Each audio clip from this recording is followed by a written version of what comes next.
আজকে একটা ভাড়াতে গিয়ে যে এত দেরি হবে আমি কখনো ভাবতে পারিনি। তো চলো তাহলে তোমাদেরকে গল্পটা প্রথম থেকে বলি। আজকে সকাল সকাল একটা রিজার্ভ ভাড়া পেয়ে গেছি। ওরা যাবে বাঁকুড়া, ছবি করাবে আর ডাক্তার দেখাবে। যেতে যেতে ইন্দপুরে কালী মন্দিরটা দেখতে পেলাম, তারপর চলে এলাম বাঁকুড়া ভৈরব স্থান। আর আমরা যাব ছবি করাতে নতুন ছুটি, তাই কলেজ মোড়ের থেকে বাঁ দিকে রাস্তাটায় চলে এলাম। আর ওরা গেছে অনেকক্ষণ আগে, তাই ওদের অনেক দেরি হচ্ছিল কারণ ভিতরে অনেক ভিড় ছিল।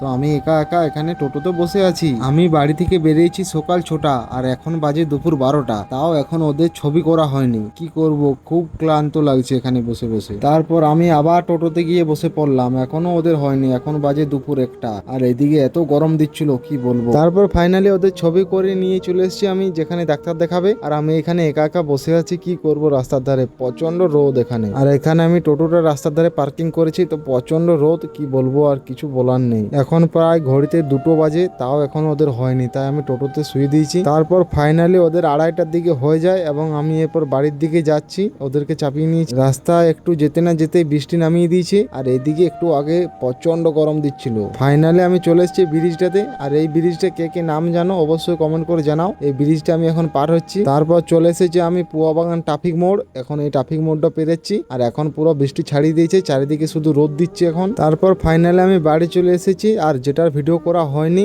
আর ওরা আমাকে দিয়েছে মোট 500 টাকা আর পুয়া বাগানে দুপুরে ভাত খাইয়েছিল। আর বাড়ি আসতে আমার 4টা বেজে গিয়েছিল, যে কারণে আর বিকালে কোনো ভাড়া পাইনি। তো আজকের এই ভাড়াটা সারা জীবন মনে থাকবে। আর আজকে এই পর্যন্তই, দেখা হচ্ছে নেক্সট ভিডিওতে।